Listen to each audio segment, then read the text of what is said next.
Her fingers still smelled like lemon and raw onion when she finally looked up. It was such a small thing, but it hit her harder than anything else that day. Not the shouting, not the slammed doors, not even the way her heels had snapped earlier on the sidewalk like the city itself was rejecting her. Just the smell. Because it didn't belong to her. It didn't match the life she'd spent years floating through like it was guaranteed. She stood in the back of a cramped kitchen, shoulders stiff, hair tied back with a rubber band someone handed her without looking. Her phone was gone. Her purse was gone. Her name meant nothing here, and somewhere in the front, customers were laughing. Like the world hadn't ended, like she wasn't standing there realizing, quietly, painfully, that she had no idea how to survive without the things she used to call normal. The first thing she noticed was the quiet. Not the kind that feels peaceful, the kind that hums under your skin. Liam had never been loud. Even as a kid, he handled things without raising his voice. That morning was no different. He sat at the head of the dining table, sunlight cutting across his sleeve, hands folded like he was reviewing numbers instead of dismantling her life. She stood across from him barefoot, still in the silk pajamas she'd slept in. She hadn't expected a meeting. She thought it was breakfast. "Ava," he said. Just her name. Not soft.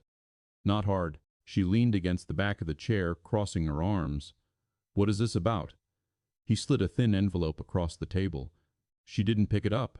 She didn't need to. She could feel it. "The cards are canceled," he said. She laughed. It came out sharp. "You're joking." "I'm not." Another beat of quiet. Outside, sprinklers clicked against the lawn. Somewhere in the kitchen, the housekeeper moved dishes around, pretending not to listen. "You don't get to do that," she said. "It's Dad's money." It was Dad's money. The correction sat between them. She swallowed. "You're punishing me. I'm done protecting you." That stung more than the envelope. She straightened. "Protecting me from what?" He didn't answer right away. He looked at her the way people look at something fragile they're tired of holding. "From yourself." She wanted to roll her eyes. She almost did, but something in his face stopped her. It wasn't anger. It wasn't even disappointment. It was exhaustion. "You'll start working Monday," he said. She blinked. "Working where?" He slid a second paper toward her. This one she did pick up. A restaurant. Mid-range. Downtown. Nothing special. "Are you serious?" Her voice cracked on the last word. She hated that. "Yes." "You can't be serious. You'll report to the manager at 7. You'll keep the job for 6 months. And if I don't?"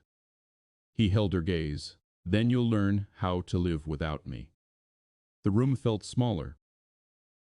She thought about the cars in the garage, the trips, the way doors opened before she reached them, the way people smiled before she even spoke.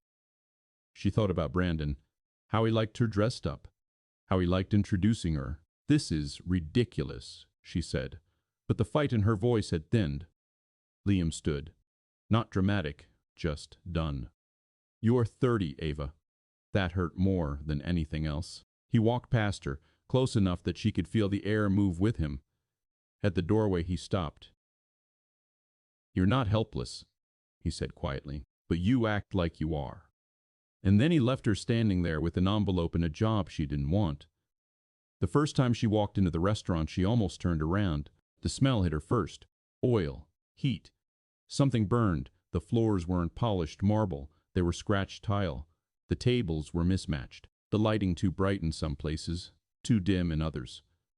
A man behind the counter looked up. "You, Ava?" She nodded. "I'm Carlos. Aprons over there." No handshake. No welcome speech. She stepped behind the counter carefully, like the space might reject her.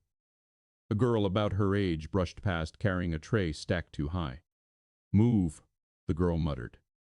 Ava moved. Her first task was wiping tables. She stared at the rag in her hand for a long moment before bending down. The wood was sticky. She wiped once. Then again. Harder. Someone laughed behind her. Not cruel.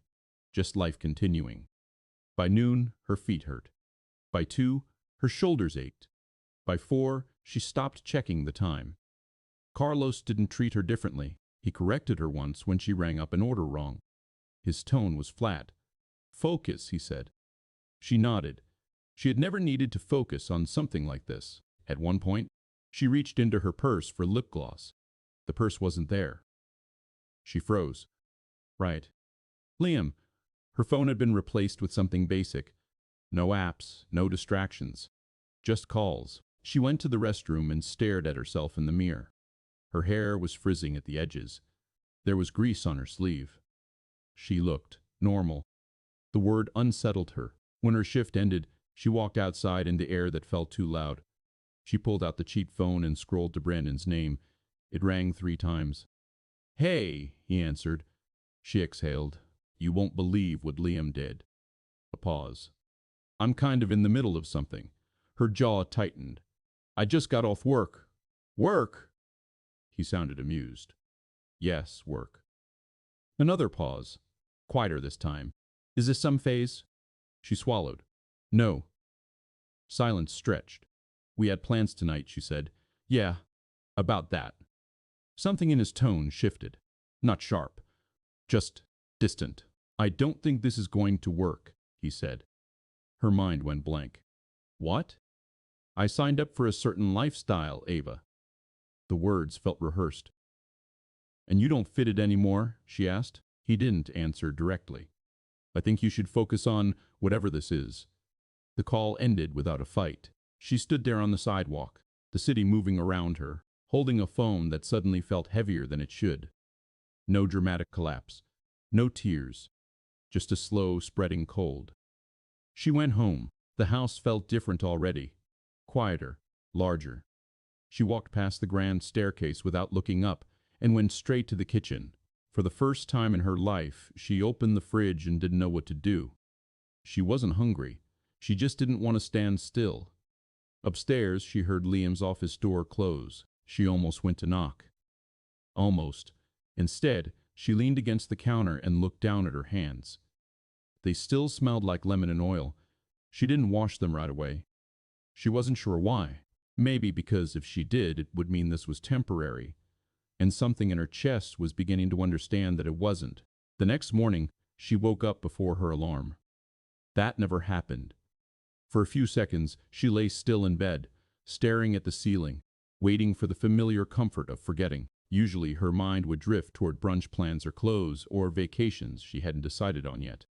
The kind of thoughts that felt soft. But the restaurant came back immediately. The smell, the heat, the sticky tables, the way that girl had brushed past her like Ava didn't exist. She sat up slowly, rubbing her eyes. Her body felt strange, like it had been used for something real. Downstairs, the kitchen was already active. The housekeeper was moving quietly, like always. Ava watched her for a second too long. The woman didn't look up. Ava poured herself coffee. She didn't know how to make it properly, so it came out weak. She drank it anyway. Liam walked in while she was still standing at the counter. He didn't look surprised to see her awake. He glanced at her face, then at her hands, then away. "You went," he said. It wasn't a question. She held the mug tighter. "Yes." He nodded once. Nothing else. No congratulations. No sympathy. That irritated her more than if he'd mocked her. She wanted him to say something. Anything. To admit he felt guilty. But Liam moved past her and opened the fridge. "You'll go again today," he said. Her throat tightened. "I already did yesterday." He looked at her like she'd missed something obvious. "And you'll do it again." Ava felt her cheeks flush. "You're enjoying this." He shut the fridge door. "No." He paused, like he was deciding whether to say the next part. "You needed to hit the ground." The words were calm, but they landed hard. She stared at him, waiting for anger to rise, waiting for the sharp comeback she usually had ready. It didn't come. Instead, she just felt tired. She left the kitchen without another word. By the third day, she stopped expecting anyone to be nice to her. That was the first adjustment. People weren't cruel. They just weren't careful with her. They didn't soften their voices or wait for her to finish speaking. They didn't look impressed when she walked into the room. They treated her like a body taking up space, and that meant she had to move faster.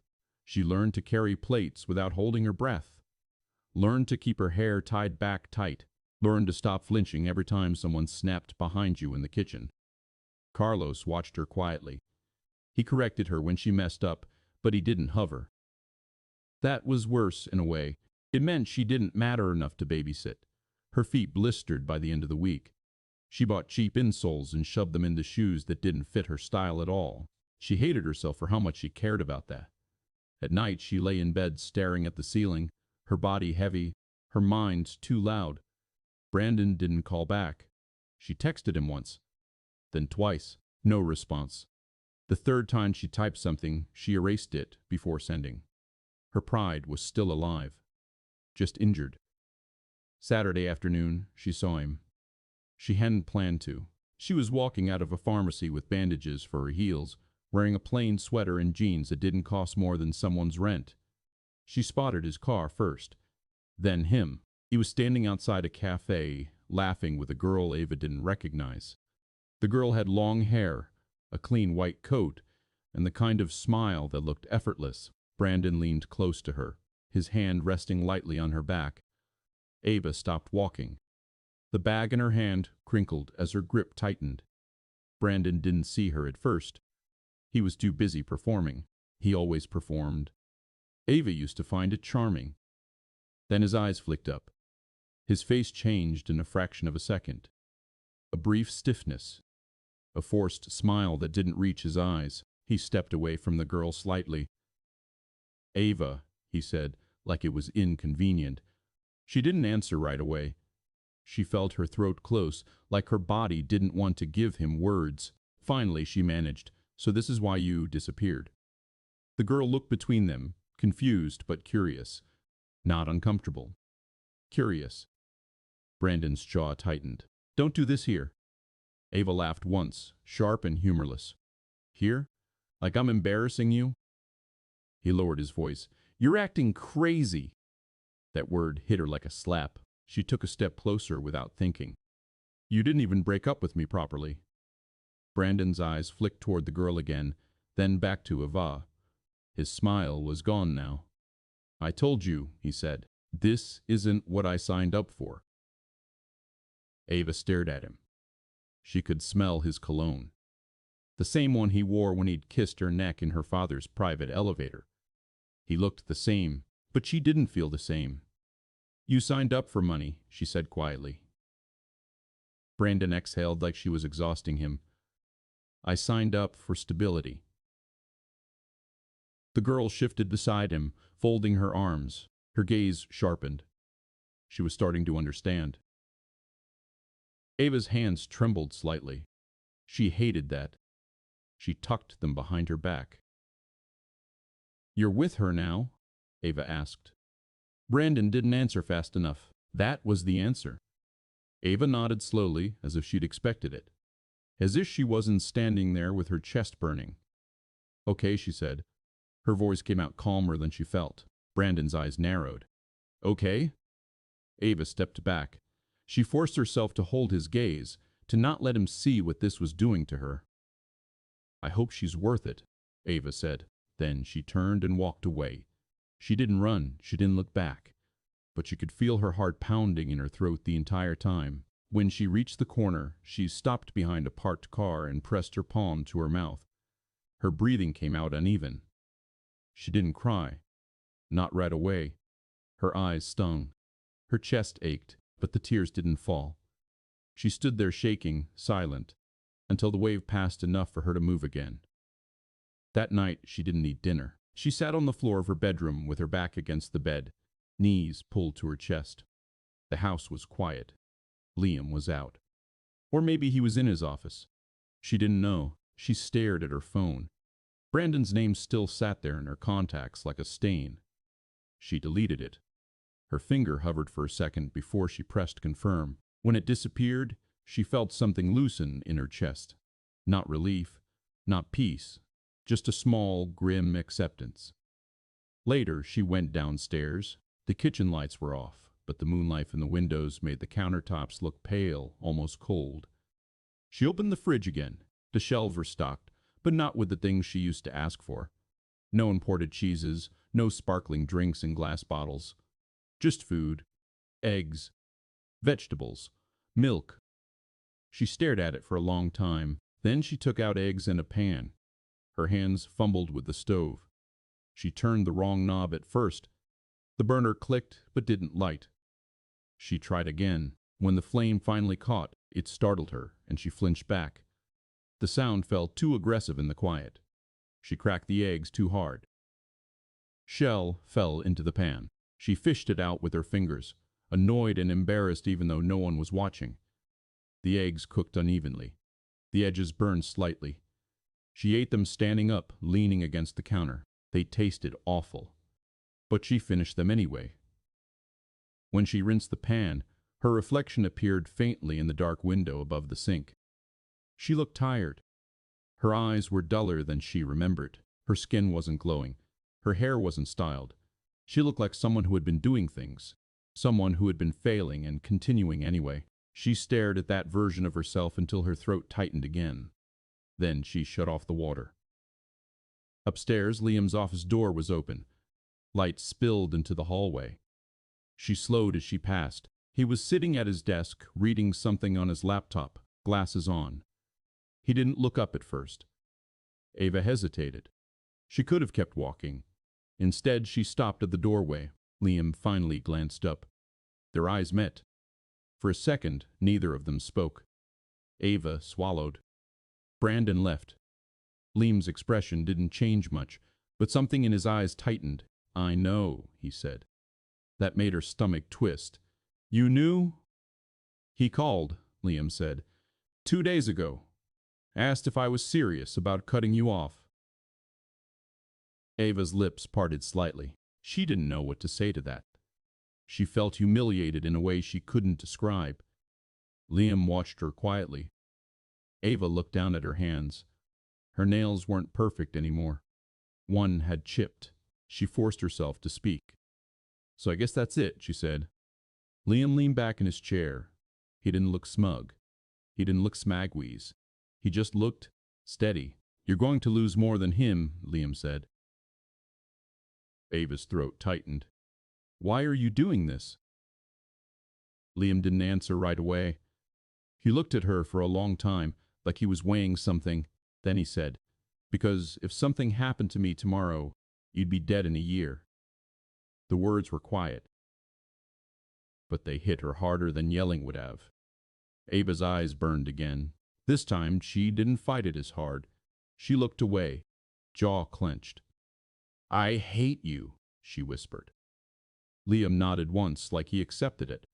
"I know," he said. Ava stood there another second, trembling slightly, then turned and walked away. In her room, she shut the door and leaned against it. Her body slid down until she was sitting on the floor again. She stared at the carpet. Her chest rose and fell unevenly. And this time, finally, tears came.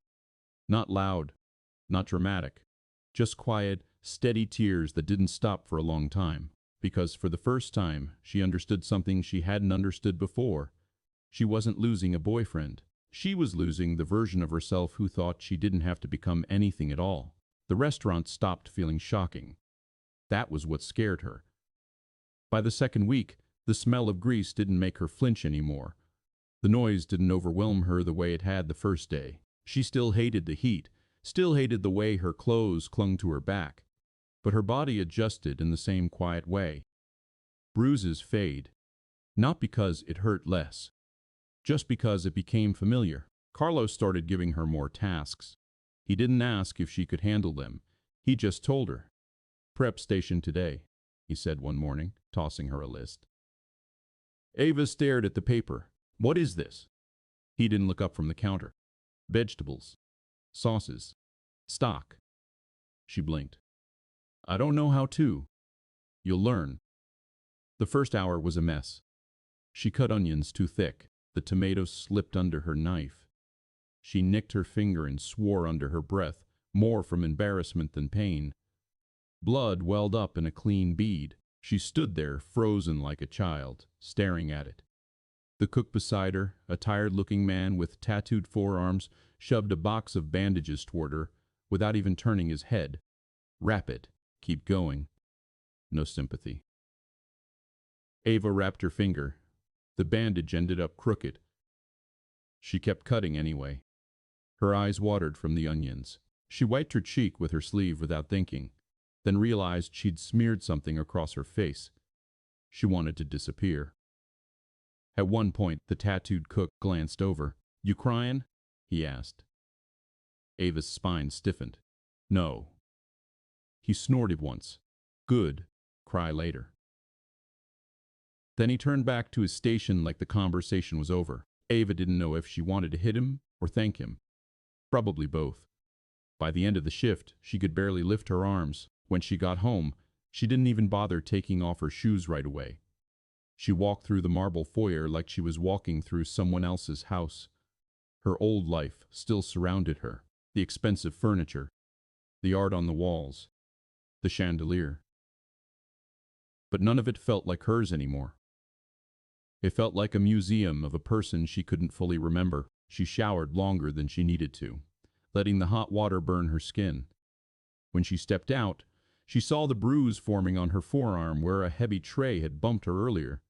Purple already. She touched it lightly. It hurt. She stared at it longer than she should have. Something about it felt real. That thought made her sick. She went to bed without turning on the TV. Her phone sat on the nightstand, useless and quiet. She hated it. She hated the silence. She hated the way she couldn't escape herself anymore. She fell asleep with her jaw clenched, the next few days blurred. She started waking up early again. She stopped wearing makeup because it melted off in the kitchen anyway. She started tying her hair back without thinking. She kept her nails short because they caught on everything. Small things, quiet changes. But they stacked up. The staff didn't warm to her, not exactly. They just stopped watching her like she was an experiment. The girl who'd shoved past her the first day finally spoke more than 2 words to her. Her name was Talia. She was quick, sharp, always moving. One afternoon, Ava accidentally bumped into her, spilling a cup of soda. Talia looked down at the mess, then up at Ava. Ava waited for the insult. Instead, Talia sighed. "Grab towels. Don't just stand there." Ava grabbed towels. They cleaned in silence. When they finished, Talia wiped her hands on her apron and looked at Ava with something close to curiosity. "You really rich?" she asked. Ava stiffened. "Why?" Talia shrugged. "Just wondering." Ava hesitated, then said, "I was." Talia snorted. "Was." Ava didn't respond. Talia leaned closer, voice lower. "So what happened? Drugs? Arrest? Dad cut you off?" Ava's face heated. "No." Talia watched her. Then she smiled slightly like she enjoyed this. "So you're just here because your family hates you?" Ava felt her throat tighten. "No." Talia lifted an eyebrow. "Then why?" Ava stared at her. The answer sat in her chest like a weight. Because Liam was right. Because she had been living like a ghost. Because the world didn't owe her anything. But she couldn't say any of that. Instead, she said, "It's temporary."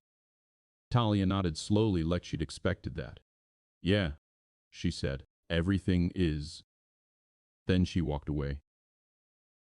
Ava stood there longer than she should have, the word sticking to her skin. "Everything is." She didn't like how true it sounded. That weekend, Liam hosted a charity dinner at the house. Ava found out when she came downstairs and saw catering staff moving through the kitchen like ants. Waiters in crisp uniforms carried trays of glassware. Floral arrangements were being placed on every surface. The house was alive again. It felt like an insult. Ava stood at the bottom of the staircase, watching strangers handle things that used to belong to her world. One of the event coordinators glanced at her and smiled politely, then looked away, not recognizing her. That was the worst part. She walked into the kitchen, where the housekeeper was standing stiffly looking overwhelmed. "What's going on?" Ava asked. The woman looked at her, startled, then lowered her voice. Your brother is having guests. Many guests. Ava stared at the staff bustling around. Tonight. The housekeeper nodded. Ava felt something bitter rise in her throat. Of course. Liam could still live his life. He could still throw dinners and smile at donors and act like everything was fine. And Ava was wiping tables downtown. She walked out of the kitchen, her hands curling into fists. She found Liam in the living room, speaking quietly with a man in a suit. Liam's posture was calm, his expression controlled. When the man left, Ava stepped forward. You're having a party, she said. Liam looked at her. It's an event, she scoffed. Same thing. He didn't react.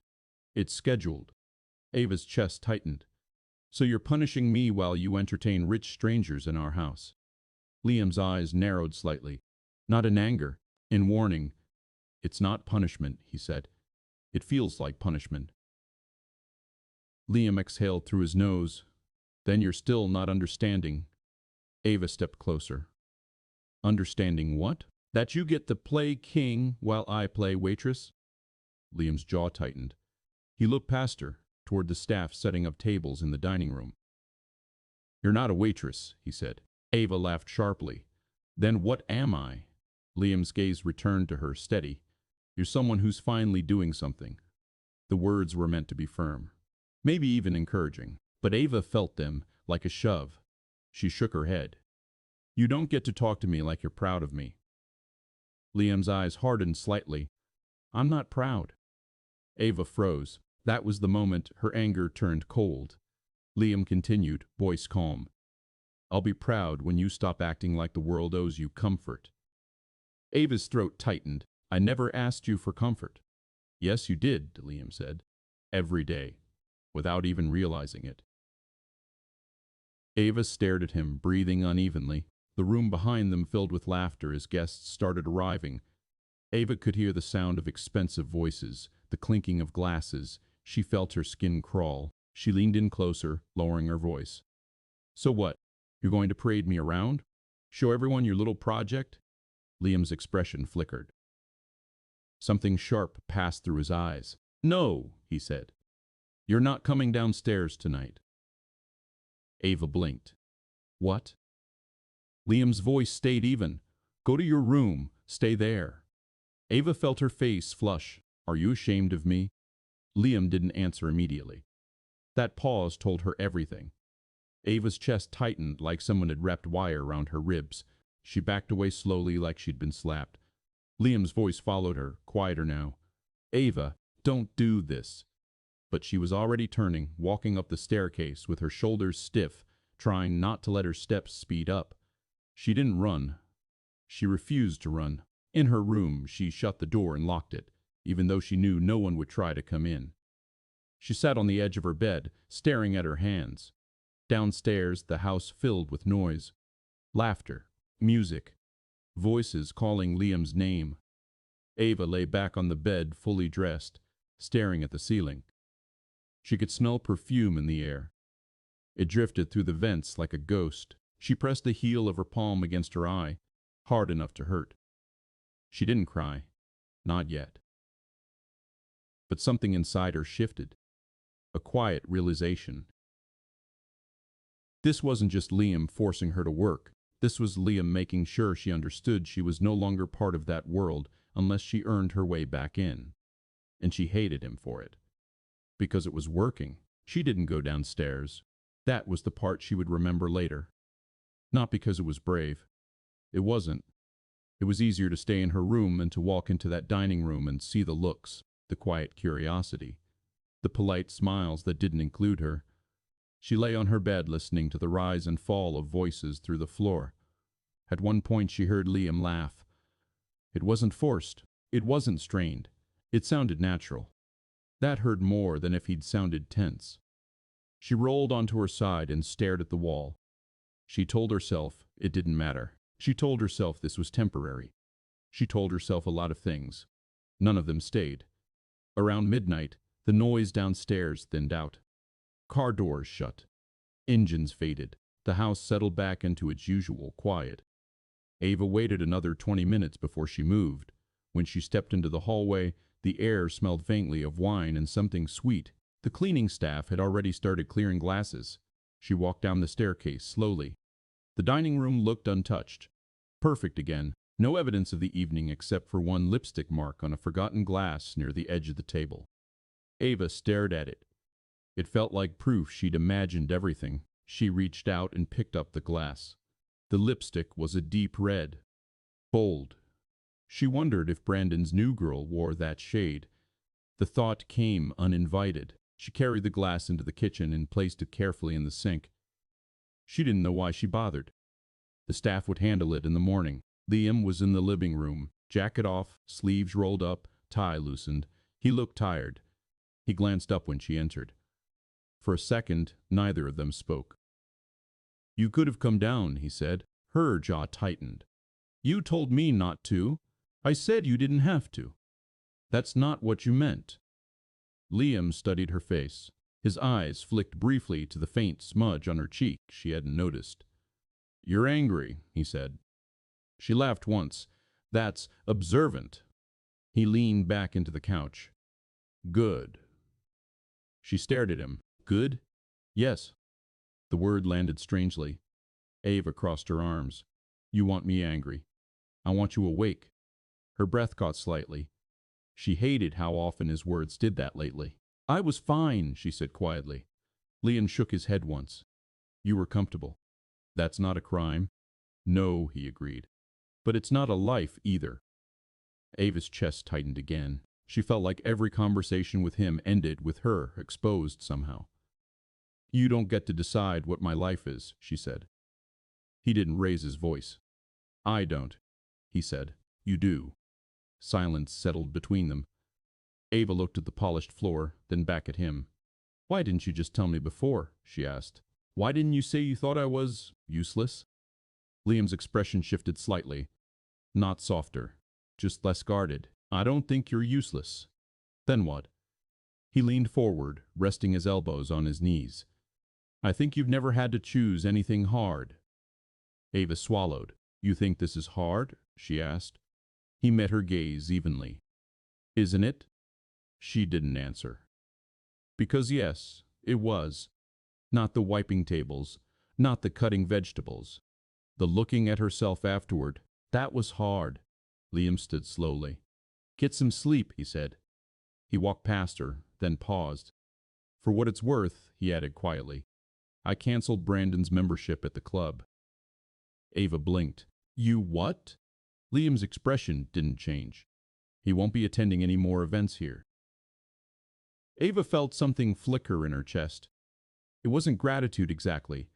It wasn't satisfaction either. It was complicated. "You didn't have to do that," she said. "I know." Then he went upstairs. Ava stood alone in the living room for a long time. She stared at the space where guests had been laughing hours earlier. She imagined herself walking into that room in her old life perfect dress, perfect smile, Brandon's hand at her waist. The image felt distant, like it belonged to someone else. Monday came heavy. The restaurant was busier than usual. A shipment had arrived late. 2 staff members were out sick. Carlos barely looked at her before handing her a stack of menus. "Front," he said. "Keep it moving." Ava nodded. She moved between tables without thinking now. Her steps were quicker, her voice steadier. "What can I get you?" she asked a couple near the window. She didn't trip over the words. Halfway through the lunch rush, a family walked in. A man and a little boy. The boy couldn't have been older than 6. His hair was messy, his sneakers untied. He clung to the man's hand like he was unsure about the room. The man looked tired in a way Ava recognized now. Not lazy tired, worn down tired. She approached them with her usual script ready. The boy stared up at her. "Do you have pancakes?" he asked. Ava blinked. It wasn't breakfast. She glanced at the menu, then back at him. "We can ask," she said. The man gave her a small apologetic smile. "Sorry, he likes pancakes." Ava hesitated. Something about the boy's face open, hopeful, made her chest tighten unexpectedly. "I'll check," she said. She went to the kitchen and asked the cook. He frowned. "It's not on the lunch menu." I know, she said quietly. But can we? The cook sighed, clearly annoyed. Carlos looked over from the register. What's the problem? She wants pancakes, the cook said flatly. Carlos glanced at Ava. For a kid, she added quickly. Carlos stared at her for a second, then shrugged. Fine, but you make them. Ava blinked. You've seen it done. The kitchen noise continued around her. She swallowed. Okay. Her hands moved slower than usual at first. She measured wrong the first time and had to start again. The batter came out lumpy. Her heart pounded harder than it should have over something so small. She poured the batter into the pan. It spread unevenly. She adjusted the heat. The first pancake burned. She threw it out and tried again. The second one came out better. Not perfect, but golden. She stacked 3 on a plate, added syrup and a small scoop of fruit from the side station. When she carried it out, the boy's face lit up, like she'd handed him something priceless. Pancakes, he said, loud enough that a few nearby tables looked over. Ava set the plate down carefully. There you go. The boy grinned at her before digging in. The father looked up at her. Thank you, he said quietly. Ava nodded. She walked back toward the counter, but something felt different in her chest. Not pride. Not exactly. Just steadiness, like she had done something that mattered. Later, when the rush died down, Carlos walked past her. You burned the first one, he said. She froze. You saw that? I see everything, he replied. Ava braced for criticism. Instead, he added, second one was decent. Then he kept walking. Ava stood there, holding a tray, staring at nothing. Decent? It shouldn't have meant anything. But it did. When her shift ended, she stepped outside into the cool air and didn't feel like collapsing. Her feet still hurt. Her back still ached. But her shoulders weren't as tight. She stood on the sidewalk for a moment, watching people pass. No one knew who she used to be. No one cared. And for the first time, that didn't feel entirely unbearable. She pulled her jacket tighter and started walking toward the bus stop. Halfway there, she realized something. She hadn't thought about Brandon all day. Not once. The realization stopped her in her tracks. The city moved around her. Cars, voices, wind. She stood there, heart steady, breath even. It was such a small shift, but it felt like the first real one. And she didn't know yet that someone else had noticed her in that restaurant too. Not the billionaire's sister. Just her. The idea didn't come as a big moment. It wasn't a sudden spark. It wasn't her staring into the distance with a vision of the future. It started as irritation. Carlos was yelling at someone about inventory, and Talia was complaining about the dishwasher being broken again, and Ava was standing at the register, watching a customer argue over a $10 bill like it was a lawsuit. Everything felt loud and messy, and the restaurant still ran. Barely. But it ran. Ava found herself thinking, without meaning to, this could be better. The thought made her uncomfortable, because it wasn't her place to think that. She wasn't the owner. She wasn't even important. She was the girl who wiped tables and made the occasional decent pancake. But once the thought showed up, it didn't leave. That night, she went home and ate cereal for dinner, standing at the counter. She didn't turn on the TV. She didn't scroll through anything. She didn't have anything to scroll through. She just stood there chewing and thinking about the restaurant. The way customers waited too long for their checks. The way the front staff forgot orders because the tickets got lost in the chaos. The way Carlos kept everything in his head like it was a punishment he'd chosen. It bothered her. It bothered her more than it should have. She rinsed the bowl and leaned on the sink, staring out the window into the dark yard. Then she did something she hadn't done in years. She went into Liam's office. The door was open, but she still knocked lightly, like she didn't belong there anymore. Liam looked up from his laptop. What? Ava stepped inside slowly. I need to ask you something. Liam's expression stayed neutral. Okay. She hesitated. Her mouth felt dry, like her body didn't trust what she was about to say. Do you know anything about running restaurants? She asked. Liam blinked. That was the first real reaction she'd gotten from him in days. A restaurant? He repeated. Ava nodded once. Just business, systems, profit. I don't know. Liam leaned back in his chair, watching her carefully. Why? He asked. Ava's face warmed. Because the one I work at is a mess. Liam didn't speak. He waited. Ava felt the silence press against her.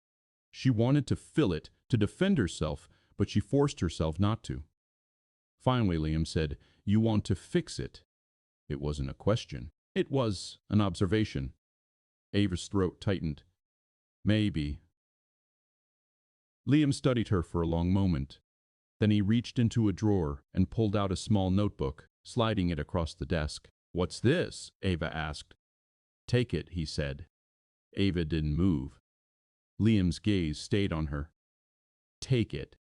She stepped forward and picked it up. The cover was plain. No logo.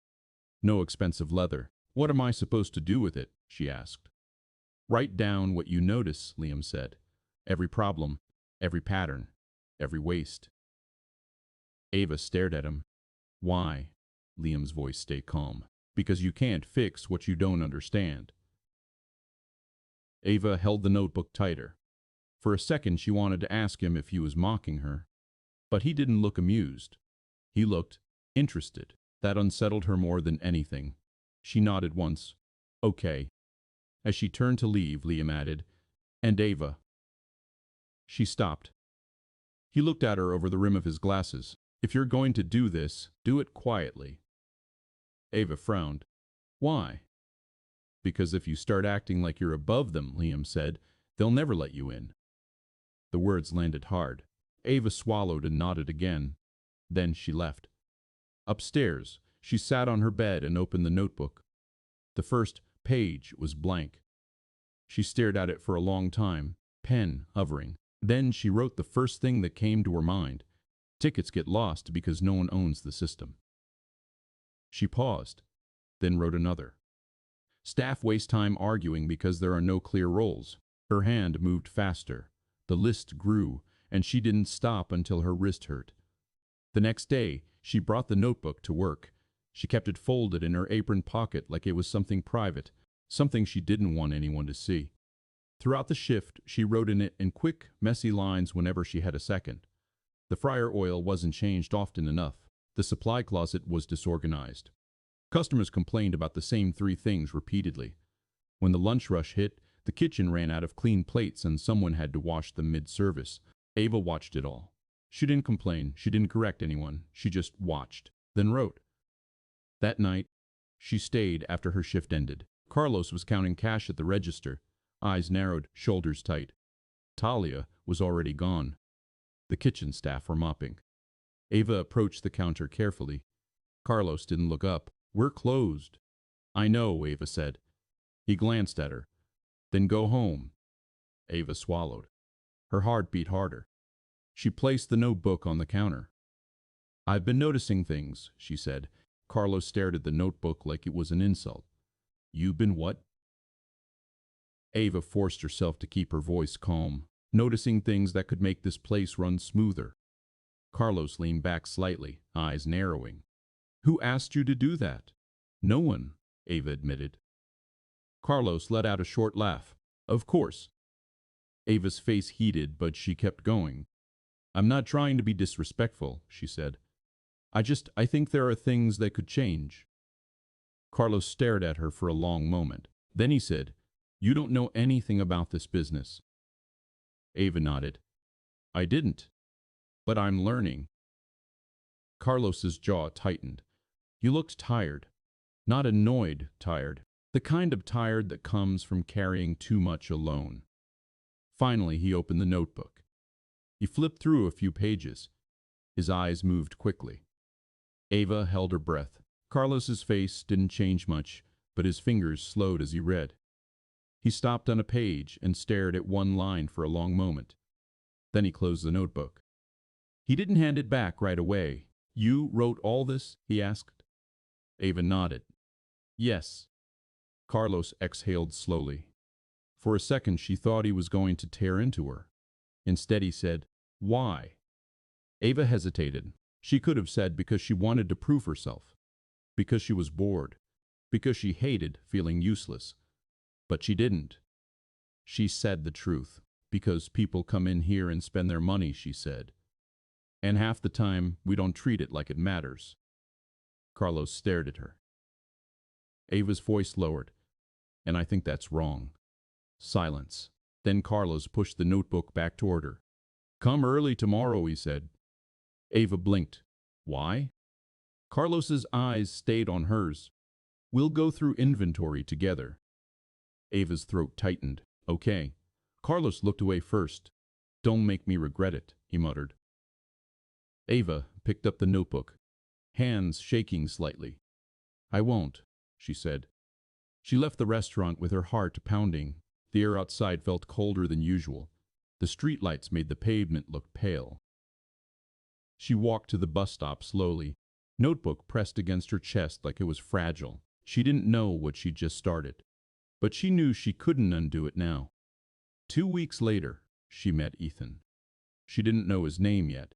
She didn't even know he was going to matter. He was just a man who walked into the restaurant during the dinner rush, holding a little boy's hand. The same boy from before. The boy spotted Ava immediately. Pancake lady, he yelled. Heads turned. Ava froze for half a second, then felt heat rush into her face. The man looked embarrassed. Sorry, he said quickly, lowering his voice. He remembers you. Ava forced a small smile. It's fine. The boy grinned up at her. Do you have pancakes today? Ava glanced at the menu, then back at him. She should have said no. She should have told him it wasn't on the menu. Instead, she heard herself say, maybe. The man's eyes met hers. Up close, he looked older than she'd thought. Not old, just worn in a way she couldn't fake. His jacket was clean but cheap. His hands looked rough. He watched her like he was used to being careful. Thank you, he said quietly. Ava nodded, then turned away before she could overthink it. But as she walked back toward the kitchen, she felt something she hadn't felt in a long time. Not attraction, not excitement. Something simpler. Curiosity. She burned the first pancake again. Not badly. Just enough to ruin it. Ava stared down at the pan, jaw tight, then scraped it into the trash before anyone could see. The kitchen was loud behind her. Orders coming in. Plates clattering. Carlos shouting for someone to move faster. She tried again. This time she watched the edges closely, waited for the bubbles, flipped it carefully. It landed clean. She plated it and wiped the rim of the dish like she'd seen the others do. Her fingers moved automatically now, but her mind wasn't. It kept drifting toward the dining room, toward the man and his son. She didn't know why. When she carried the pancakes out, the boy's face lit up like the restaurant had transformed into something magical. Yes, he said, dragging the word out. Ava set the plate down. The boy immediately poured syrup all over it without hesitation, like he trusted the world to always give him what he wanted. The man sighed, tired amusement in his eyes. Easy, buddy. Ava couldn't help it. A small smile slipped out. The man noticed. His eyes stayed on her a second longer than they needed to. Thanks, he said again. Ava nodded. You're welcome. She should have walked away. But the man spoke again before she could. You didn't have to do that, he said. Ava glanced at the boy, then back at him. It's not a big deal. He shook his head slightly. It is to him. Ava didn't know what to say to that, so she just gave a small nod and walked away. But she felt his gaze follow her until she disappeared into the kitchen. Later, when the rush eased, Ava found herself looking toward their table without meaning to. The boy was talking with his mouth full, hands moving wildly. The man listened with that quiet patience people only had when they didn't have the energy to pretend anymore. He looked like he'd spent years being needed. At one point, the man reached over and wiped syrup off the boy's chin with his thumb. The gesture was quick and practiced. Not sweet in a showy way, just normal. Ava's chest tightened unexpectedly. She didn't know why. She went back to work, wiping tables, clearing dishes, but her attention kept snagging on them like a thread catching on something sharp. When they finally stood to leave, the boy waved at her. Bye, pancake lady. Ava froze again, then raised her hand awkwardly. Bye, she called back. The man paused near the register, pulling out his wallet. He looked like he was deciding something. Then he walked over to her. Up close, his eyes were darker than she'd noticed. His face had faint lines near his mouth, the kind that came from stress more than laughter. He held out a folded bill. This is for you, he said. Ava stared at it. That's not necessary. It is, he said calmly. You did something kind, and my kid doesn't forget that. Ava hesitated. She'd never needed a tip in her life. Taking it felt strange, wrong almost. But she remembered what Talia had said. Everything is. She took it. Thank you, she said quietly. The man nodded once. Ethan, he said, almost as an afterthought. That's my name. Ava blinked. Ava. He repeated it like he was testing the sound. Ava, he said. Then he looked toward his son, who was already pulling on his sleeve impatiently. Have a good night, Ethan said. You too, Ava replied. And he left. Ava stood there holding the folded bill in her hand, staring at the door long after it closed. She didn't feel giddy. She didn't feel flattered. She felt unsettled, because he hadn't looked at her the way Brandon used to. He hadn't looked at her like she was a prize. He'd looked at her like she was a person. And she wasn't used to that. The next morning, Carlos made her count inventory. Not just glance at shelves, not just guess. Count. Every can, every bottle, every bag of rice. He handed her a clipboard and walked away like it was obvious she knew what to do. Ava stood in the storage room, staring at stacks of supplies, her throat tightening. It was overwhelming. The air smelled like cardboard and old spices. She started anyway. Her handwriting was messy. She made mistakes. She crossed things out and rewrote them. Halfway through, Talia walked in. She stopped when she saw Ava with the clipboard. What are you doing? Talia asked. Ava didn't look up. Inventory. Talia frowned. Why are you doing inventory? Ava hesitated. Carlos asked. Talia leaned against the doorway, arms crossed. Since when does Carlos ask you to do anything besides scrub stuff? Ava's cheeks warmed. I don't know. Talia stared at her for a moment, then walked into the room and picked up a box of napkins. Move over, she said. Ava blinked. What? Talia rolled her eyes. If you're going to do it wrong, at least let me help you. Ava stepped aside slowly. Talia started counting without hesitation, calling numbers out like she'd done it 100 times. Ava wrote them down. They worked in silence for a while. Then Talia spoke again, quieter this time. You're changing, she said. Ava's pen paused. What do you mean? Ava asked. Talia shrugged. You used to look like you were about to faint every time someone talked to you. Ava let out a short breath that almost sounded like a laugh. Talia glanced at her. Now you look angry. Ava swallowed. I am angry. Talia nodded like that made sense. Good. Ava looked at her. Good. Talia gave her a look like she was stupid. Anger means you care. Ava stared down at the clipboard again. Her fingers tightened around the pen. Talia's voice softened just slightly. Don't waste it, she said. Ava didn't answer. She didn't know how. A month later, Carlos pulled her aside after closing. The restaurant was quiet. Chairs flipped onto tables, floors half mopped. The smell of bleach in the air. Carlos leaned against the counter, arms crossed. You've been doing good, he said. Ava blinked. The compliment felt foreign. She nodded once. Thanks. Carlos stared at her. Don't get cocky. Ava almost smiled. I won't. He reached under the register and pulled out a folder. He slid it toward her. Ava opened it carefully. Numbers. Profit margins. Rent. Payroll. Vendor invoices. Her stomach tightened. What is this? She asked. Carlos's eyes stayed on her face.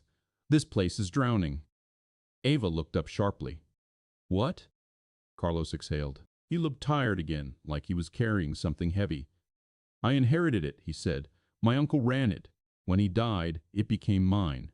I thought I could handle it. Ava stared at the papers, her mind racing. But the numbers, she whispered. Carlos nodded once. We're barely staying open. Ava's throat tightened. Something cold moved to her chest. She'd been treating the restaurant like a project, like a challenge, like something she could improve. But this wasn't about efficiency. This was about survival. Carlos watched her carefully. I'm showing you this because you've been paying attention, he said, and because you don't talk like you're better than us anymore. Ava's face warmed. She looked away. Carlos continued, voice rough. If this place closes, 20 people lose their jobs. Ava swallowed. She thought about the cook with the tattoos, the dishwasher who never spoke but always worked, Talia, who moved like she couldn't afford to slow down. She thought about Ethan's kid, yelling "Pancake Lady" like it was something worth remembering. Ava's hands trembled slightly as she flipped through the papers again. How bad is it? She asked. Carlos didn't hesitate. 3 months, he said. Maybe less. Ava's stomach dropped. She looked up at him, voice quieter now. Why are you telling me? She asked. Carlos's jaw tightened. Because I don't know what else to do. Ava stared at him. She could feel the weight of it settling on her shoulders, slow and heavy. Not excitement, not ambition, responsibility. She closed the folder carefully. I'll help, she said. Carlos watched her for a long moment. You don't even know what you're saying, he muttered. Ava shook her head. I do. Her voice came out steadier than she felt. Carlos studied her face like he was searching for something, some sign she was pretending, some sign she was playing. But Ava didn't look away. Finally, Carlos nodded once. Come in early tomorrow, he said. We'll talk vendors. Ava nodded. She left the restaurant with the folder pressed against her chest like it was fragile. The street lights flickered above her. The air was cold. On the bus ride home, she stared down at the numbers until they blurred. Her reflection stared back at her in the dark window. She didn't look like herself. She looked like someone who was starting to understand what it meant to be needed. And it terrified her. Because if she failed, it wouldn't just be her pride that took the hit. It would be everyone. The first time she asked Liam for money, she almost didn't. She sat outside his office door for 10 minutes, notebook open on her lap, staring at the same page without reading it. Her leg bounced uncontrollably. She hated that she couldn't stop. When she finally knocked, her knuckles barely touched the wood. Come in, Liam said. Ava stepped inside and shut the door behind her. The room smelled like coffee and paper. His desk was clean in a way that felt intentional, like disorder wasn't allowed to exist here. Liam looked up. He didn't smile. What's wrong? He asked. Ava's throat tightened. She hated how quickly he went there, like he expected trouble from her. She held the folder Carlos had given her, then placed it on Liam's desk carefully, like it might explode. This restaurant, she said, it's going under. Liam's gaze dropped to the folder, and Ava swallowed. Carlos showed me the numbers. Liam leaned back in his chair slightly. Why would he do that? Ava hesitated. Because I've been helping. I've been paying attention. Liam didn't respond. He opened the folder and started reading. The silence was unbearable. Ava stood there, hands clasped in front of her like a child waiting to be scolded. After a long minute, Liam closed the folder. How much? He asked. Ava blinked. What? Liam's eyes stayed on her. How much do you think it needs? Ava's heart beat harder. I don't know. Not a lot. Maybe just. Liam held up a hand. Don't guess, he said. Ava's cheeks flushed. I'm not guessing. I'm trying to. Numbers, Liam said, calm but firm. Bring me numbers. Ava's jaw tightened. She hated the way he could make her feel small with one sentence. I can get them, she said. Liam nodded once. Then get them. Ava stared at him, frustration rising. I'm not asking you to buy it, she said. I'm asking you to help keep it alive. Liam's expression didn't soften. Why? The question landed hard. Ava opened her mouth, then shut it again. Because it mattered. Because it was the first place that didn't treat her like decoration, because she'd started caring about people whose last names she didn't know. But those weren't the kinds of answers Liam respected, not without proof. Ava forced her voice steady. Because it's a good place, she said. And because if it closes, everyone there loses their jobs. Liam watched her. For a second, she saw something in his eyes. Not approval, not pride, recognition. He nodded slowly. Okay, he said. Bring me the numbers. We'll talk. Ava exhaled, not realizing she'd been holding her breath. She turned to leave. Liam spoke again, and Ava. She stopped. He looked at her quietly. If you do this, you don't get to do it halfway. Her throat tightened. I know. Liam's voice lowered slightly. No, you don't. Ava stared at him. Liam continued, calm and cold in a way that made her stomach twist. You can't walk into people's lives, play hero, and walk away when you're bored. The words felt like they came from somewhere deeper than business. Ava's face flushed. I'm not bored. Liam's gaze didn't move. Good, he said. Ava left his office with her chest tight and her hands shaking. Not because she was scared of the numbers, because she knew he was right. If she stepped into this, it was going to cost her something, and she didn't know yet how much. The next 2 weeks were brutal. Ava started coming in an hour early, staying 2 hours late. She learned vendor schedules. She learned how much waste came from food prep. She learned what items sold well and what sat untouched until it spoiled. She didn't just write notes anymore. She argued, not loudly, not dramatically, but she pushed. Carlos didn't like it at first. You're acting like a manager, he snapped one night when she suggested cutting 3 menu items. Ava's hands tightened around the clipboard. Because you need one. Carlos stared at her. You think I don't know my own business?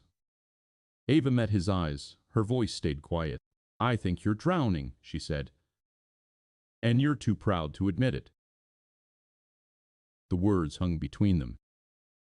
Carlos looked like he might throw something. Then his shoulders dropped slightly, like the fight drained out of him.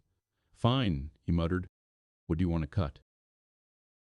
Ava didn't answer right away. She stared at the menu pinned to the wall, grease stains around the edges. The old Ava would have been satisfied just winning. This Ava felt something heavier. She said, the shrimp pasta, the ribs, the tuna salad. Carlos grimaced. People like the ribs. Ava shook her head. They order it twice a week. It costs too much to keep stocked. It's killing you. Carlos stared at her, jaw tight. Then he nodded once, like it hurt. Okay, he said. Ava felt a strange rush of something in her chest. Not triumph, relief, because for the first time he was listening. One afternoon, Ethan came in again. It was quieter than the first time. No yelling, no pancake lady. His son was with him, but he looked pale and tired, shoulders slumped, eyes half-lidded. Ava noticed immediately. She approached their table with menus in hand. Hey, she said softly. The boy looked up and managed a small smile. Hi. Ethan's eyes met hers. Something guarded sat behind them. Is he okay? Ava asked before she could stop herself. Ethan hesitated. He's fine, but his voice didn't match the words. Ava sat the menus down anyway. We can do pancakes again, she said gently, trying to lighten it. The boy nodded weakly. Ethan watched Ava for a moment, then said quietly, He's been sick on and off. Ava's chest tightened. Like flu? She asked. Ethan shook his head slightly. Doctors don't know. The way he said it flat, controlled made Ava's stomach drop. She'd heard people talk like that before. It was the voice of someone trying not to fall apart. Ava nodded once, careful. I'll get the pancakes, she said. Ethan murmured, Thank you. She walked back into the kitchen and leaned against the counter for a second, pressing her fingers against the edge like she needed something solid. Sick on and off. Doctors don't know. She didn't know this man. She didn't know his life. But something about it felt too real. It wasn't drama. It wasn't a story.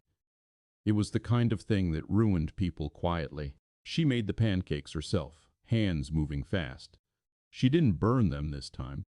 When she brought them out, Ethan's son ate slowly, like chewing took effort. Ava stood there longer than she should have, pretending to wipe the table next to them just so she could keep an eye on him. Ethan noticed. "Thanks," he said again, voice low. "You don't have to hover." Ava's cheeks warmed.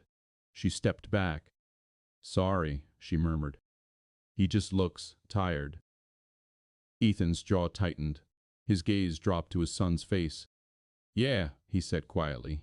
"He is." Ava's throat tightened. She didn't know what to say, so she didn't. She walked away and let the silence sit. But later, when they paid and stood to leave, Ethan paused again. "You're here a lot," he said. Ava nodded. "I work here."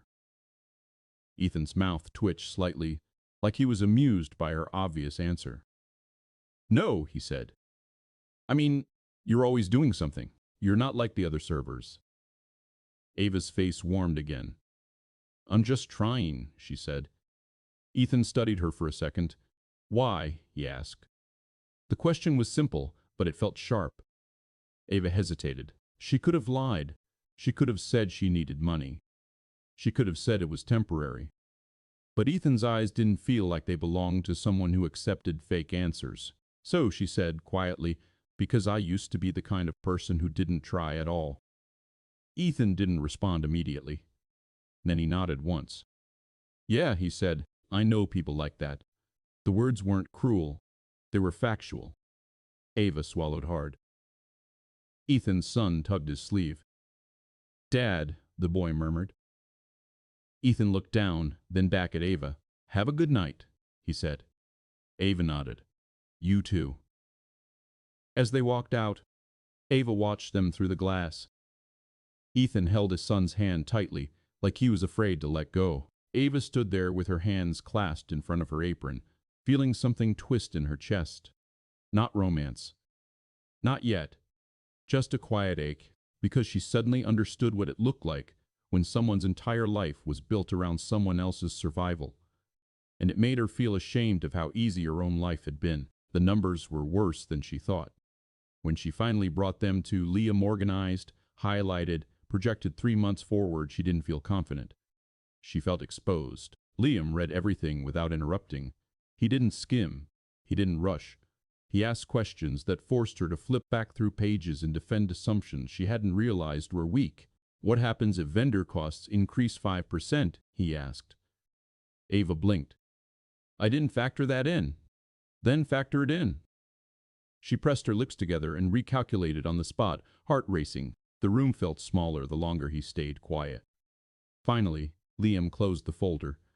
"You've improved," he said. It wasn't praise. It was an assessment. Ava nodded, trying not to show how much those 2 words affected her. "So?" she asked. Liam folded his hands. "I'll loan the restaurant the money." Ava's breath caught. "Loan?" she repeated. "Yes." Her stomach tightened. "With interest?" Liam held her gaze. "Low interest." Ava stared at him. He continued calmly. "They sign a contract. You sign it too." "Why me?" she asked. "Because you're the one asking." The weight of that settled heavily. Ava swallowed. "Okay." Liam leaned forward slightly. "And you manage it," he added. Her heart skipped. "I already help." "No," Liam interrupted gently. "You manage it." The word hit her differently. Manage. Not observe. Not suggest. Carry. Ava's palms felt damp. "That's not what she started. "Yes, it is," Liam said quietly. "You just haven't admitted it." Silence stretched between them. Ava's mind ran through faces. Talia, the cook, Carlos, Ethan's son. She felt something shift inside her again. Not fear exactly, more like standing at the edge of something deep. "If I mess this up," she said slowly, "it's not just my money." Liam's eyes softened slightly. "That's the point." Ava looked away. She signed. Her signature looked steadier than she felt. Telling Carlos wasn't easy. He stared at the contract like it was a threat. "A loan?" he repeated. Ava nodded. "Low interest. Structured." Carlos's jaw tightened. "From your brother." "Yes." He leaned back in his chair, arms crossed. "So now we belong to him." Ava's stomach twisted. "No," she said. "You don't belong to anyone." Carlos's voice sharpened. "That's how it starts." Ava stepped closer to the desk. "Listen to me," she said, forcing her voice steady. "You're 3 months from closing. This gives you time. It gives us space." Carlos's eyes flicked to her. "Us?" he asked. Ava didn't hesitate this time. "Yes." Silence filled the office. Carlos studied her face for a long moment, like he was searching for arrogance, for condescension, for the old version of her. He didn't find it. Finally, he exhaled slowly. "You really want this?" he asked. Ava nodded. "Yes."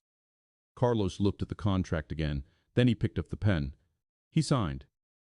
Managing felt different than helping. People looked at her differently almost overnight. Not with admiration, not with warmth, with evaluation. Talia watched her closely. The cook stopped joking as much. The dishwasher avoided eye contact. Ava felt it. Authority didn't come with applause. It came with distance. The first time she had to correct someone's schedule mistake, her voice shook slightly. "You can't leave early," she told Talia one evening. Talia's eyes narrowed. "Excuse me. We're short tonight," Ava said. "If you go, we'll fall behind." Talia crossed her arms. "I have plans." Ava swallowed. The old version of her would have backed down. This version didn't. "I know," she said quietly, "but we need you." The words were simple. Not a command, not an order, a statement. Talia stared at her. For a second, Ava thought she'd lose her. Then Talia rolled her eyes dramatically. "Fine," she muttered. But she stayed. Ava exhaled slowly when she turned away, pretending not to feel the relief. Leadership wasn't glamorous. It was asking people to sacrifice comfort. She was starting to understand why Liam had looked so tired all the time. Ethan came in less often. When he did, his son looked thinner. Ava noticed before she meant to. The boy's cheeks weren't as full. His energy wasn't as loud. Ethan tried to hide it. He ordered water instead of soda. He split one meal between them more than once. Ava pretended not to notice, but she did. One evening, as she brought their food, Ethan said quietly, "We won't be coming in for a while." Ava froze slightly. "Why?" she asked, before she could stop herself. Ethan hesitated. "Hospital appointments," he said.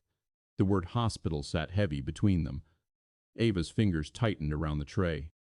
"I'm sorry," she said softly. Ethan gave a small nod. "It's fine." But his eyes were tired in a way that went beyond sleep. Ava wanted to ask more. She didn't. It wasn't her place. Instead, she said, "If you ever need anything." The sentence trailed off. She didn't know how to finish it. Ethan's mouth twitched faintly. "Thanks," he said. He didn't ask for anything. That bothered her more than if he had. That night she went home and couldn't sleep.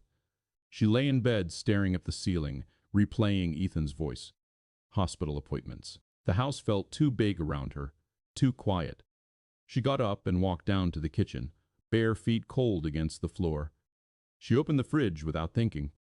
It was full. Always full. She closed it again. Then she did something she hadn't done in years. She knocked on Liam's office door after midnight. He looked up, surprised but not annoyed. "What is it?" he asked. Ava stepped inside slowly. "There's a kid," she said. Liam raised an eyebrow slightly. "At the restaurant," she continued. "He's sick." Liam waited. Ava swallowed. "They don't have money," she said. Liam's expression shifted subtly. "And?" he prompted. Ava felt stupid standing there. "I don't know," she admitted. I keep thinking about it." Liam leaned back. "You can't save everyone," he said calmly. "I know," she snapped, more sharply than she meant to. Liam didn't flinch. Ava looked away, ashamed. I know, she repeated, quieter. Liam studied her. What are you asking me? He asked. Ava hesitated. She didn't want to ask for a check. She didn't want to throw money at something just because she could. I don't know yet, she said honestly. I just needed to say it out loud. Liam nodded slowly. Silence filled the room. Then he said, Be careful. Ava frowned. Of what? Of confusing guilt with responsibility. The words landed hard. Ava stared at him. How do you tell the difference? She asked quietly. Liam didn't answer right away. Finally, he said, Guilt is about how you feel. Responsibility is about what they need. Ava let that sit. She nodded once. Then she left. Back in her room, she didn't cry. She just lay there with her eyes open, thinking about a small boy who liked pancakes and a father who looked like he was carrying something too heavy alone. And for the first time in her life, Ava felt the urge to step into someone else's struggle, not because it made her look good, but because walking away felt wrong. The call came on a Tuesday. It wasn't dramatic. No frantic voice. No sirens in the background. It was Carlos, speaking like he always did, tight-clipped, trying to sound like nothing was wrong. Ava, he said, you need to come in. She was halfway through tying her shoes. What happened? She asked. Carlos hesitated just long enough for her stomach to drop. It's Ethan, he said. He's here. Ava stood still, one shoe half on. Okay, she said. I'm coming. She didn't ask why. She already knew it wasn't normal. The drive felt longer than usual. Every red light made her hands tighten around the steering wheel. She didn't turn on music. She didn't check her phone. When she pulled into the lot, Ethan's car was there. She recognized it immediately. It was parked crooked, like he'd stopped caring where the lines were. Inside, the restaurant was quiet. Too quiet for lunchtime. A few customers sat scattered, eating slowly. The staff moved with restrained voices. Carlos was behind the counter. His eyes met Ava's the moment she walked in. He's in the back, Carlos said. Ava nodded without speaking. Her feet carried her toward the kitchen like they already knew the way. Ethan was sitting at the small table near the storage room, elbows on his knees. His hands were clasped together so tightly his knuckles looked pale. His son wasn't with him. That was the first thing Ava noticed. Ethan looked up when she entered. His eyes were red, but his face was blank, like he'd been emptying himself out for hours. Ava stopped a few feet away. Where's your son? She asked quietly. Ethan swallowed. In the hospital, he said. The words landed softly, but Ava felt them like a punch. She stepped closer. What happened? Ethan shook his head slightly. He looked down at his hands. They think it's leukemia, he said. Ava's breath caught. She didn't speak right away. Her mind went still, like it couldn't process the word. Leukemia. It sounded like something that happened to other people. Something you heard about in a news story and then forgot. Not a boy who liked pancakes. Not someone she'd watched laugh at syrup. Ethan let out a slow breath, his shoulders trembling slightly. They've been running tests for weeks, he said. They kept saying it might be nothing. They kept saying maybe it's just an infection. Maybe it's this, maybe it's that. His voice tightened. And now they're saying it like it's already decided. Ava stood there, arms hanging at her sides. She didn't know what to do with her hands. I'm sorry, she said. It sounded too small. Ethan gave a short, humorless laugh. Yeah, he murmured. He looked up at her again. I don't know why I came here, he said. I was driving. I didn't want to go home. I didn't want to sit in that hospital waiting room anymore. I didn't want to hear nurses say his name like they were trying to soften it. Ava's throat tightened. He stared at her, eyes tired. This is the only place he's been happy lately, Ethan said. Ava felt her chest ache. She swallowed hard. Where's his mom? She asked. Careful. Ethan's jaw tightened. His gaze drifted toward the wall. She's not around, he said. Ava nodded. She didn't push. Ethan looked down again, voice quieter. They're asking about family history, he said. blood disorders, cancer, anything. And I don't have answers. I don't even know my own father. I don't have anyone to call. The way he said it made Ava's stomach twist. No one to call. Ava stood there for a moment, then slowly sat down across from him. The chair scraped the floor. Ethan didn't look up. Ava folded her hands together to stop them from shaking. "What do you need right now?" she asked. Ethan's eyes lifted. He stared at her like he didn't understand the question. Then his face tightened, and for a second Ava thought he was going to cry. But he didn't. He shook his head. "I don't know," he whispered. Ava nodded slowly. "Okay," she said. "Then we'll start smaller." Ethan blinked. Ava's voice stayed calm. "When did they say they'll confirm?" she asked. Ethan swallowed. "Tomorrow. Maybe Thursday." Ava nodded. "Are you eating?" she asked. Ethan's mouth twitched slightly, like the question irritated him. "No." Ava stood up. Ethan frowned. "Ava, I'm getting you food," she said. He didn't argue. She walked into the kitchen and started making something simple. Soup. Bread. Nothing fancy. Her hands moved automatically, but her chest felt tight. The kitchen noise was normal again. Orders, clattering plates. But Ava felt like she was moving underwater. She brought the bowl back and set it in front of Ethan. He stared at it for a second. Then he picked up the spoon and ate slowly, like he didn't trust his body to accept it. Ava watched him without speaking. At some point, he stopped and looked up at her. His voice was rough. "Why are you being nice to me?" he asked. Ava's throat tightened. Because it mattered. Because she couldn't walk away. Because she knew what it felt like to have everything fall apart quietly. But she didn't say any of that. She just said, "Because you showed up here." Ethan stared at her for a long moment. Then he looked down again and kept eating. That night, Ava drove home in silence. She didn't go to her room. She went straight to Liam's office. He was still awake, reading. When she walked in, he looked up and immediately knew something was wrong. "What happened?" he asked. Ava shut the door behind her. "There's a boy," she said. Liam's eyes narrowed slightly. "The one you mentioned before." Ava nodded. "He's sick," she said. "It's leukemia, they think." Liam didn't react outwardly, but his posture changed. Straighter. Ava continued, voice low. "Ethan has no family. No one. They're asking for medical history and he can't give it." Liam watched her. Ava's hands clenched. "And he doesn't have money," she added. "Not like that. Not for what this is going to cost." Liam stayed quiet. Ava stepped closer to his desk, voice tightening. "I want to help him," she said. Liam's gaze held hers. "Then help him." Ava shook her head, frustrated.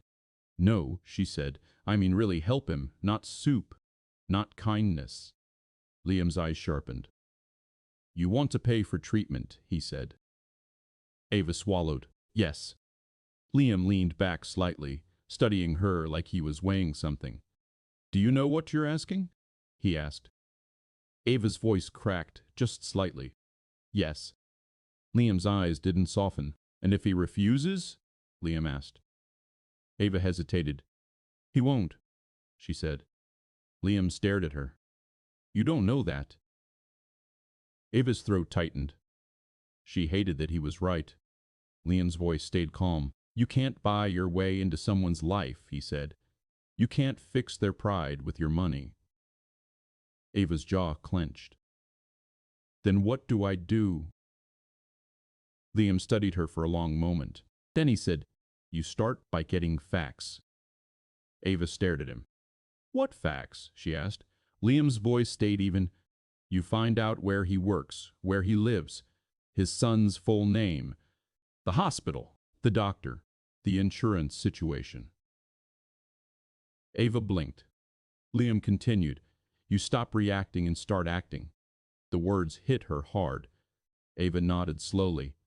Then Liam added something quieter.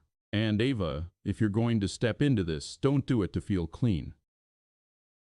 Ava swallowed. "I'm not," she whispered. Liam's gaze stayed on her. Make sure, he said. Ava nodded again. Then she left his office, her heart pounding. She went upstairs and sat on her bed fully dressed. She stared at her hands. They didn't look like the hands she'd had a few months ago. They looked like hands that had worked, hands that had failed, hands that had learned. And now, those hands were going to have to carry something heavier than a restaurant, because a child's life was sitting on the edge of tomorrow. And she couldn't stop thinking about how small the world suddenly felt. She didn't tell Ethan the next day. Not about the money. Not about Liam. Not about anything that sounded like rescue. She showed up at the hospital instead. She hadn't told him she was coming. She hadn't asked if it was okay. She just stood outside the pediatric wing for a full minute before walking in, hands cold despite the heat inside. The hallway smelled like disinfectant and something sweet underneath it.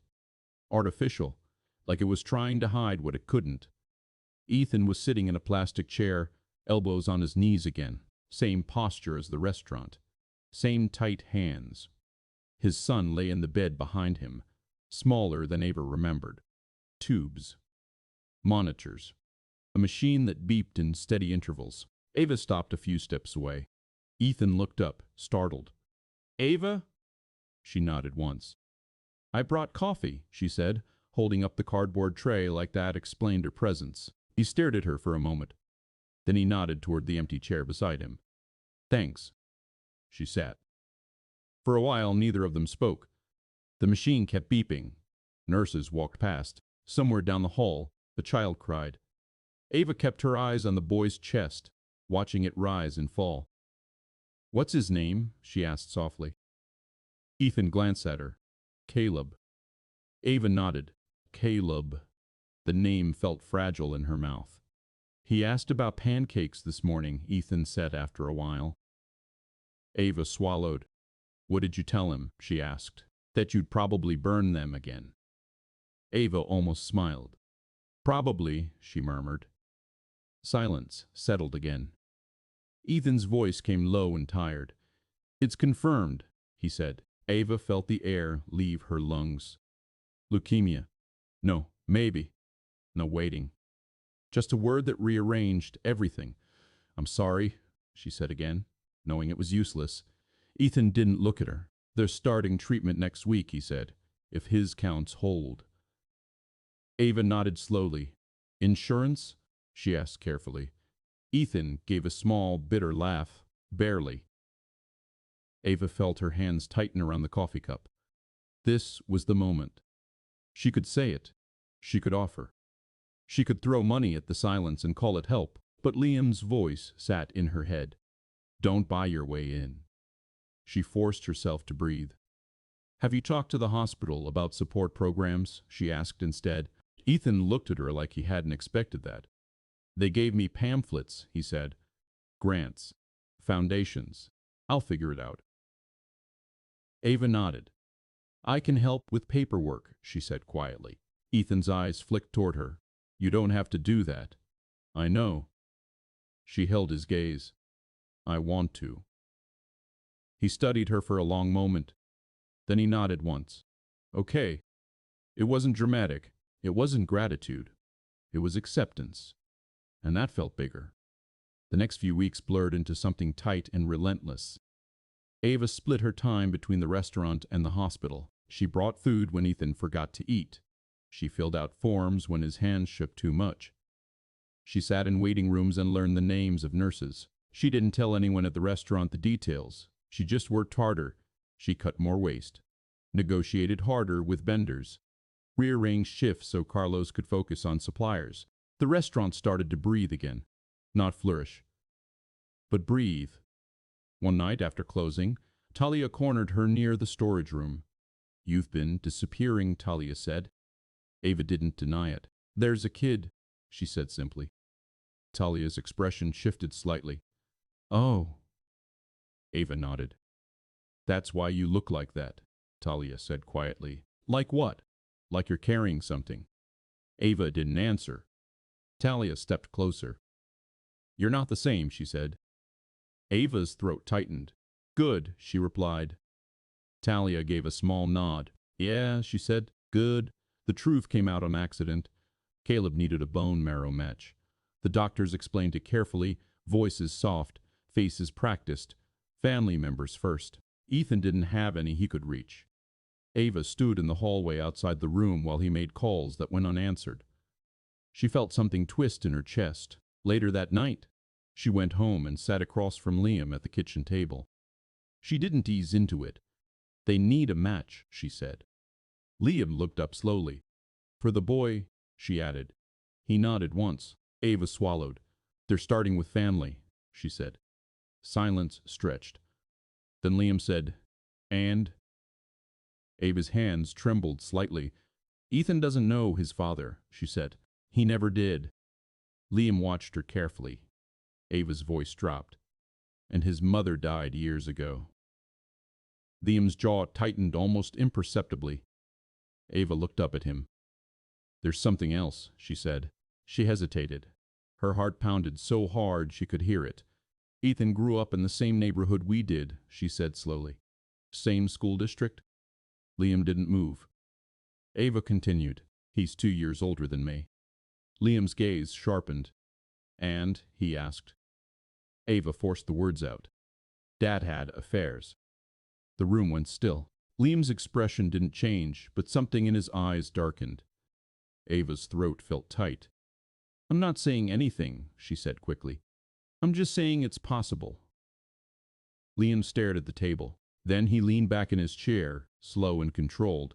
"You think Caleb could be," he started. "I don't know," Ava cut in. "I don't know." Silence. Heavy. Liam's voice came quiet. "You're asking me to test." Ava swallowed. "Yes."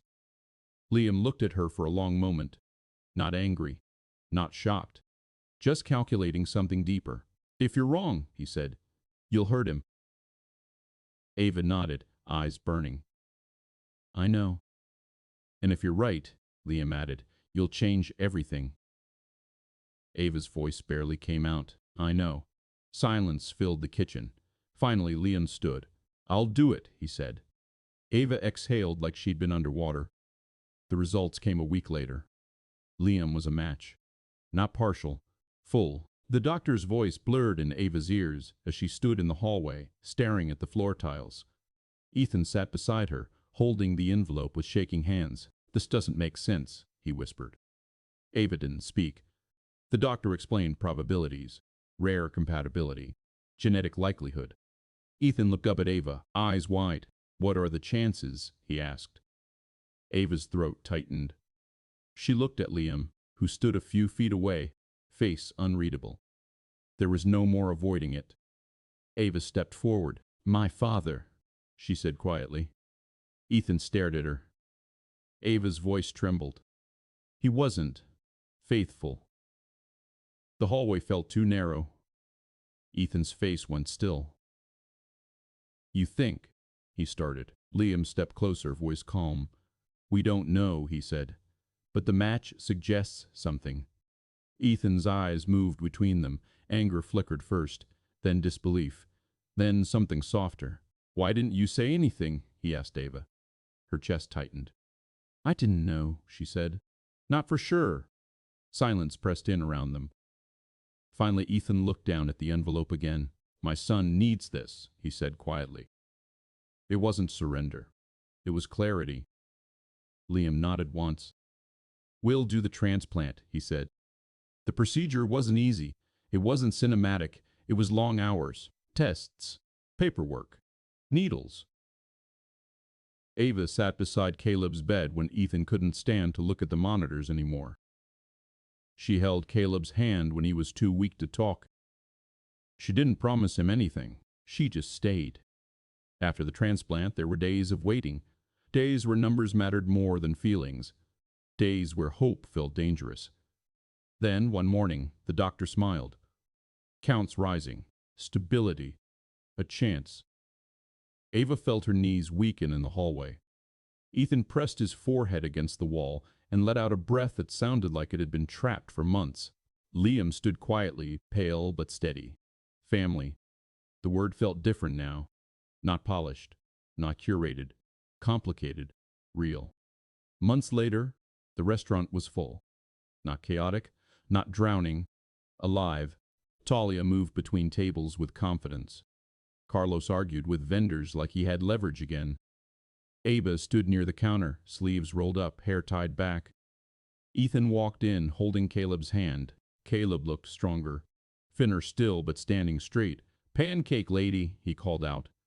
Ava laughed before she could stop herself. "Only if you're sharing," she replied. Ethan met her eyes across the room. There was no performance there, no debt, just understanding. Later, when the restaurant quieted, Ava stepped outside alone. The air was cool. She leaned against the brick wall and closed her eyes for a second. She thought about the girl who had stood in a silk robe, furious about canceled credit cards. She felt far away from her. Not better, not cleaner, just heavier. In a way that felt earned. The door behind her opened softly. Ethan stepped out. He didn't speak right away, he just stood beside her. After a moment he said, "You didn't have to do any of this." Ava looked straight ahead. "I know," she said. Silence settled between them, not uncomfortable. Ethan's voice came low. "You stayed anyway." Ava nodded once. "Yeah," she said, "because walking away wasn't an option anymore. Because responsibility wasn't something you performed. It was something you carried." And for the first time in her life, Ava understood the difference. She opened her eyes and looked at the restaurant windows glowing behind them. Inside, people were laughing, not because everything was perfect, but because it was enough. And she was too.